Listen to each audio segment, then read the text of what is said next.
Beyond looking at Web 2.0 and open source, it's important to note the NIMAS information that Eddie Byrne discussed in his article.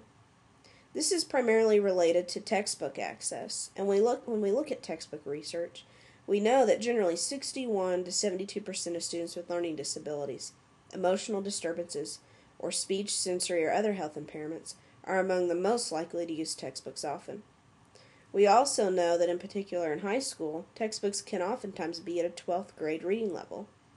That creates a real discrepancy between our students' reading ability and the content that they need to access. When we look at the building blocks to textbook accessibility, it's really surrounded by three main policies.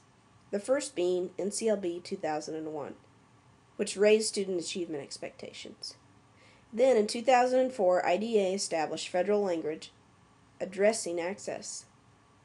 And finally, NIMAS was developed to stimulate the production of digitally accessible materials. When we look at the NCLB requirements, we know that these are generally tied to state assessments.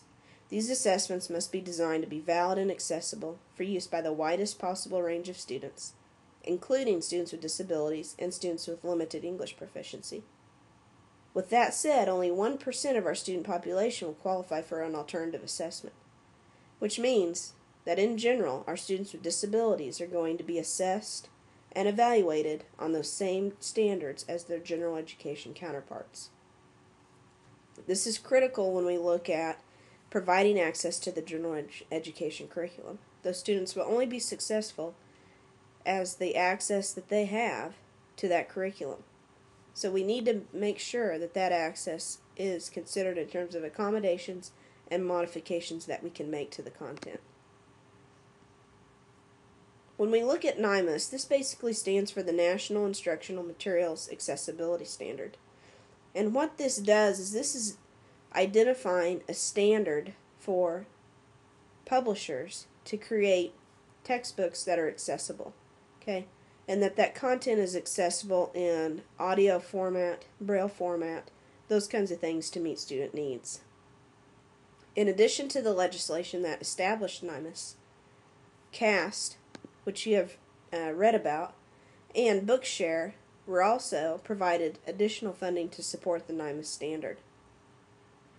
NIMAS is originally supported by the Chafee Amendment from 1966, which basically stated that organizations who were meeting the needs of individuals with special needs, for example, visual impairments and non-readers, could take material that publishers had published and modify that into a format that they could convert either into braille or audio versions. For example, when we look at Chafee compliant sources, we're talking about organizations like Recording for the Blind and Dyslexic, Bookshare, the American Printing House for the Blind, American Foundation for the Blind, and the National Library Service for the Blind. Okay? These sources are Chafee compliant, and they provide schools and students with the necessary curriculum materials that they need of textbooks, okay, either in braille or audio format. So what is the benefit really of NIMAS and accessible textbooks?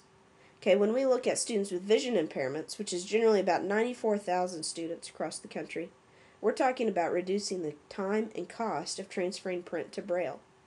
When we talk about transferring print to braille, in terms of cost, let's take a look at a science textbook, for example.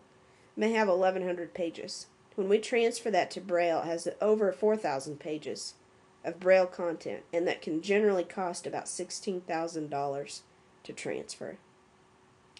If publishers of textbooks automatically provide an accessible version that can be converted to an audio format cost effectively, that would save a tremendous amount of time and money in terms of providing that content to students with vision impairments.